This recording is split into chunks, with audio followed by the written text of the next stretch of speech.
giving you useful and practical tips to help you make more money selling travel. This is the Art of Selling Travel Podcast. And here to guide you through it all, your host, Glenda Beagle.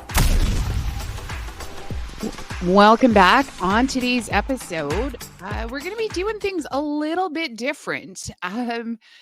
It's really funny. Some days I feel like I create episodes for you, and today's one of the days I feel like I might be creating it for myself. So bear with me. This last year, we've been through a lot in our family, and just, we've had some losses, some recent, some a little bit further back, but it's been quite the year. And my husband took me last week to a medium. Now, I'm not here to say yes or no or whatever on that. That is completely between you and your choices, whether or not you believe that there's any legitimacy to them. In fact, my husband actually kind of joked. He's like, well, it's for date night. Let's go hang with dead people.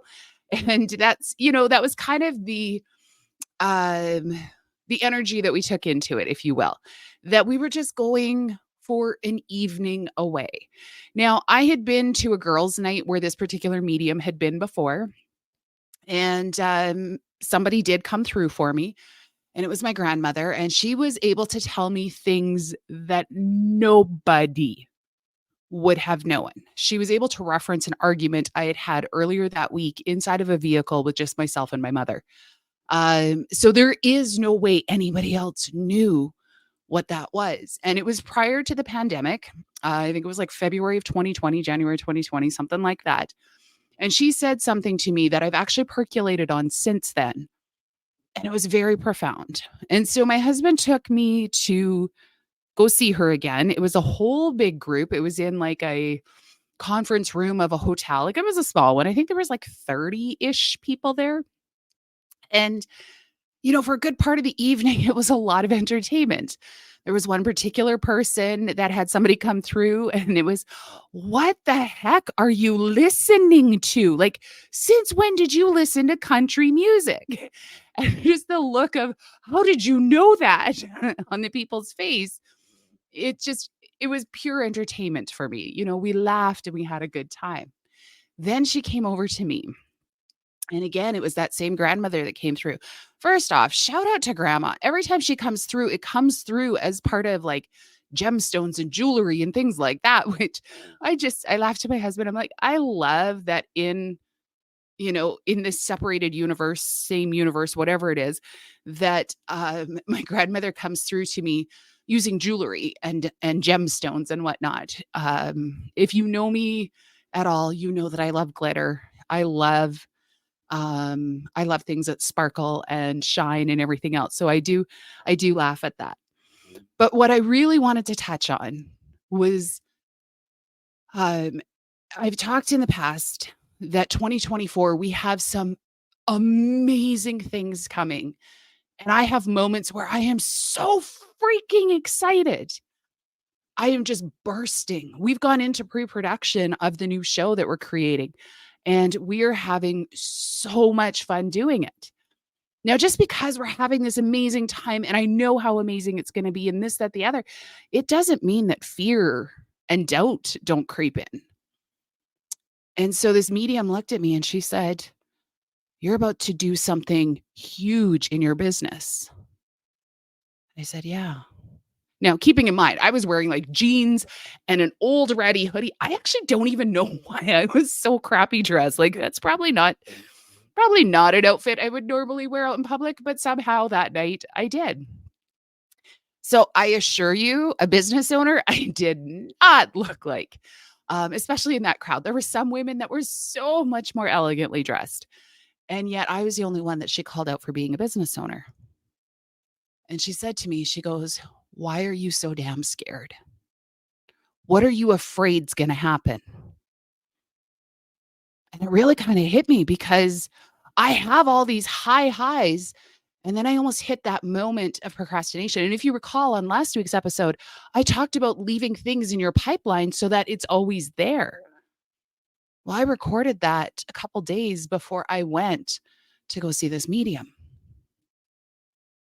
And a lot of the feelings that I had under the surface when I recorded that episode came shooting up to the surface when I was sitting in that room. And she just looked at me and she said, "Have you ever failed before?" And my first instinct was yes. But then I realized that was my ego that was talking. That was my bruised, what will people say? What will people think? What will people do? And a split second later, the calm came over me and I answered the way I know I would answer to myself. And I said, "I don't fail, I learn." So I don't actually consider anything in my life a failure.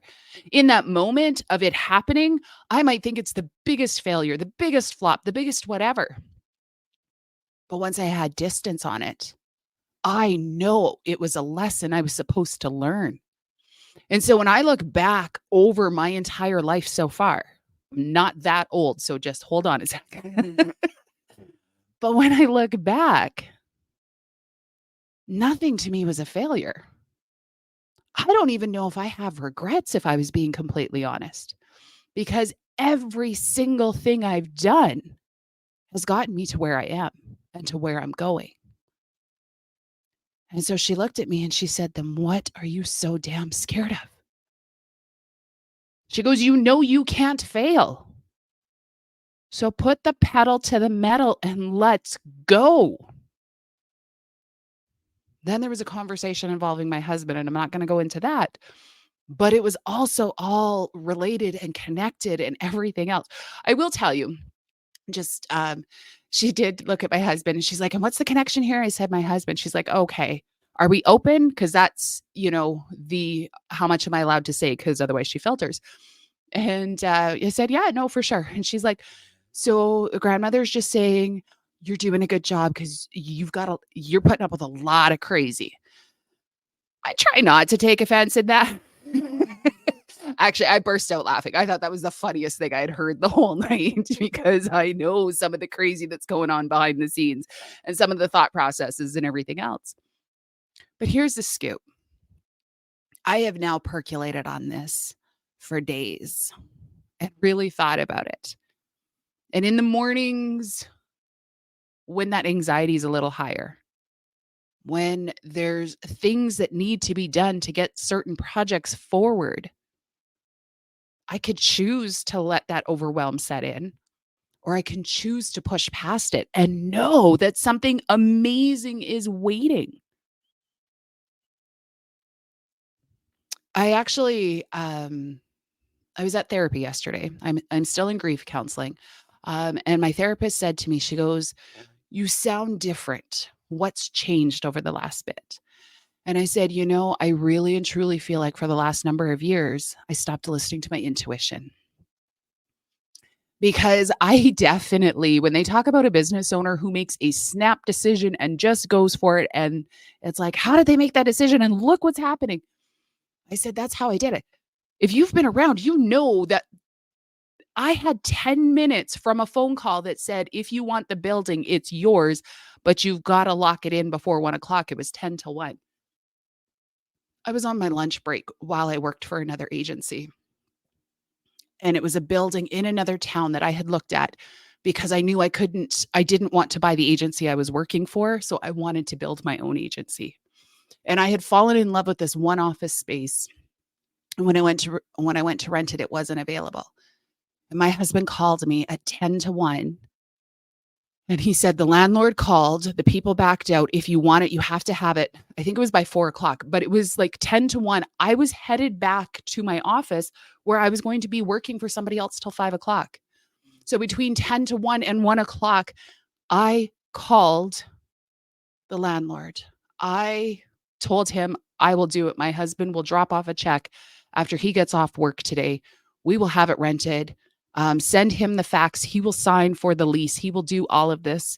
It's done. And at 1 o'clock, because I remember at what street I was at in the town that I was working in, while I was talking on my Bluetooth. This was in 2011. And I remember going back into the office, I walked to my desk and I sat down and I thought, holy crap, I have to quit my job today. This is happening. I didn't logically think this out. Yes, I had looked into it and I had made these decisions and, but it was still in the what if stage. But to actually pull the trigger on it happened so fast. And I knew I was led by intuition. The whole way through that process, I was. And somewheres around 2018, 2019, I stopped listening to it. Or worse yet, I stopped listening to my own and letting other people's voices take over. And then the day that I decided that I was going to do this call-in show that we're going to be launching in 24, it happened in the middle of a presentation I was giving. Somebody said something and it twigged. And by the time I got off that call, I knew what I was doing. And within 15 minutes, I knew every step of how we were going to do it. I knew what it would look like. I knew what the format would be. I knew all of these different sorts of steps. And I knew how it was all going to come together. And yet 6 weeks earlier, I said to a friend of mine, I want to do X and I want Y to pay for it and I want to produce it this way, but I don't know what it looks like. I just want to serve my advisor community full out, but I need somebody else to pay for it. Fast forward 6 weeks to when I was doing this presentation, and in that, the light bulb went off and I knew what I had put out there. What are you holding back on? Is it charging fees? Is it actually launching your travel business? Is it increasing your fees?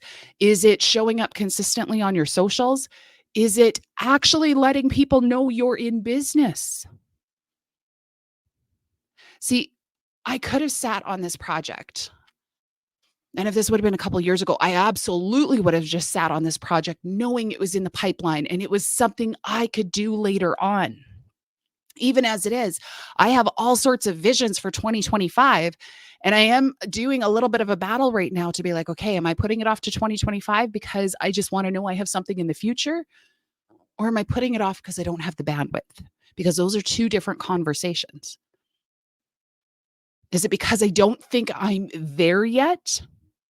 That I don't have a big enough audience, or that I don't have an engaged enough audience, or I don't have this, or I don't have that, or blah, blah, like whatever story I want to tell myself. Or is it, no, look at 2024 and everything you've already put into it. You don't have room in your calendar. Those are the conversations I want to be having, not the I don't know enough. I don't have enough. I'm not enough. Because that conversation isn't going to do me any good. That's when you end up in front of a medium who calls you out for your crap. What is failure? It is this thing that we all fear. What will people say about us? What will people do? I remember when we had our office on Main Street in my hometown. It was a 2-story building. And it happened in November, or actually it was October of 2017. I made the decision. So I went and I approached another business to move into my main floor. And it did take a couple months to make things all work out. But that winter, or that January, the other business did move in and I moved upstairs. And I remember chatting with another business owner, and I am beyond grateful that it was the one that it was. She said to me, she goes, so I'm really curious what's going on. And I said, oh, she said, well, you moved upstairs. And I said, yeah, I'm streamlining. I'm really wanting to focus more on my outside sales team so that I can really double down my efforts, because my favorite part of what I do is coaching and mentoring them. And so I want to slow down the sales side so that I can do more of that. And she's like, see, that's what I thought. And I said, oh, why? She said, well, we were walking by and a friend of mine said, oh, they must not be doing good. Look at that. They're closing up the main. And she goes, no, I know her. She's just working on something bigger and better. So here's the deal. Some people looked at that like a failure. Hell, when I closed my office in 2019, because I felt like this caged lion. who was trapped in the office and all I wanted to do was work from home. Funny story, in 2019, all I wanted to do was work from home. By 2020, I was like, can I go out? But, the thing is, though, is that I knew it was right for me because I wanted to coach full time. So I needed to begin that process of winding down. And people will say, well, why didn't you sell your agency? I was my agency and I didn't know how to separate myself from it. And so I closed it. That was my choice. Was there something I could have sold? Absolutely. Did I want to? No. That was a choice I made. But I could listen to the story of, oh, they must not be doing well. I had family that told me that too. Oh, you must not be doing well. When 2020 hit, they went, damn, you were smart. I'm like, right? So I guess in some ways in 2018, 2019, I was listening to my intuition then too. But somehow I choked it out in the process. And I can tell when I've choked out my own intuition because everything slows down. It's like I've slowed down into this mud and into this quicksand where nothing's moving forward. And yet the irony is every failure, every screw up, every rough patch has taught me more about myself, about business, about the travel industry, about everything I want to know about. It has taught me so much. And yet when I choke off my intuition, I start to fear failure. But when I let my intuition run, it's funny. Things don't go wrong. Things get screwed up when I choke it out, not when I just let it go. I am by no means a guru in the woo-woo world. I have amazing coaches that help me out in that enlighten me to look at things from a different perspective.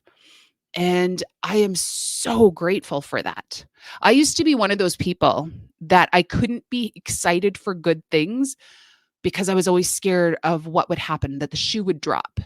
Have you ever lived that way where it's like, oh, this is amazing. Oh, I can't get too excited because we all know if something really good happens, something really bad's going to happen. This coach taught me that when you wait for the really bad thing to happen, guess what? It does. But when you can truly just lean into the good thing, when you can truly believe that something amazing is going to happen, lo and behold, something amazing happens. This is also the same coach that constantly tells us, fail fast, fail often, but always fail forward. And I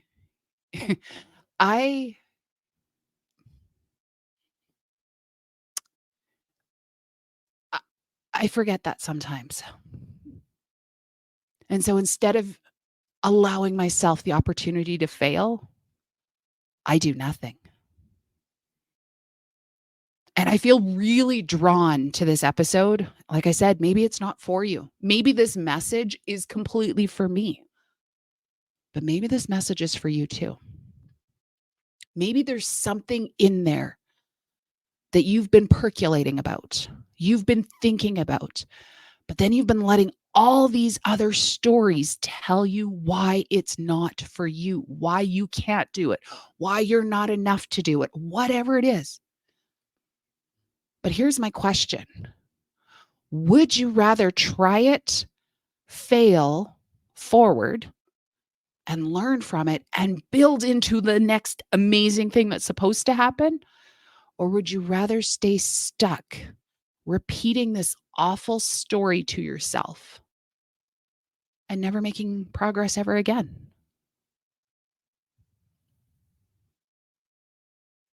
I'm not going to lie, 2024 scares the crap out of me because this is where I genuinely feel like I am taking all of the poker chips and I am pushing them all in on this business in a way I've never done before. There are things at risk that the survival part of my brain is like, you can't recover from this if it goes wrong. And I'm going to choose not to listen to that one. Instead, I'm going to choose to listen to the one that says, you're going to do it, and it's either going to be wildly successful, or you are going to learn something that's going to put you in position to be even more successful than you even dreamed was possible. Being in business is scary AF. If you're newer to selling travel, the idea of possibly giving up a client because you want to charge a fee, or giving up a client because you can't cut your price any lower, because you maybe haven't traveled to all the destinations that they want you to have traveled to. Whatever it is, the more we hold on to things and the more we let those pull us down, they're just sucking us down into the quicksand. We're not getting motion. We're not moving forward. And what if ultimately we're the ones holding ourselves back? What if you are one failure away from the biggest success of your career? What if you are one failure away from breaking through that wall to things you can't even imagine would be possible? I've told you before that I have a series of metrics that I check in on every single week. I have a Google Sheet document that has all of my things that I track. And Sunday night of this week, I messaged a girlfriend of mine, keeping in mind that after 11 months of 2023, for some of them, I had just cracked the halfway point to hitting my targets. And with the most ridiculous calm, I messaged her and I said, I just looked at my stats. There's 4 weeks left in this month, or like in this year. And I have absolutely no doubt I am either going to, or I said, I have no doubt I am going to surpass all of my goals. And if I don't, I will be so freaking close that you're going to see me dancing from where you are. And yet, even just a month ago, I was like, oh, look at that. Like, I'm not even going to get close. Like, why did I pick such ridiculous numbers? And this is when I was picking my 2024 numbers. I'm like, on what planet do you even think you have the right to dream that big? I can't explain the calm that I had Sunday night when I looked at my numbers. You want to know something really ironic? By Tuesday night of this week, I was within a stone's throw of almost every single one of them. We have added literally hundreds of people to the email list this week alone. We have added hundreds of people to the Facebook group. I've added dozens to my social platforms. My podcast is growing. The YouTube's climbing. My sales are increasing. And yet, if you would have asked me this even last week while I was recording the last podcast, how close are you going to get? I'd be like, if I get like 2/3 of the way, I'll be thrilled. I am here to tell you, I am so confident that we are going to get to it. It's not even a question of if anymore. It's a question of when. And that's the piece I want you to have. The only way you're going to get there is by accepting that you might fail. The difference between the people who get there and the people who don't are the ones that are willing to risk failing. When travel advisors come into my Facebook group, I ask for their obstacles. What is the biggest obstacle they're facing in their business right now? And so many of the answers come back to a fear, come back to being nervous or scared, or what if I charge fees, I'm going to lose clients? How do I convince people to work with me because they don't think I'm good enough? I'm too new. I don't know enough. I'm not good enough. I don't have enough. These stories we tell ourselves suck. I was listening to somebody on a podcast just this week. It's funny how the universe just serves everything up all when you're supposed to. I'm reading a book right now too.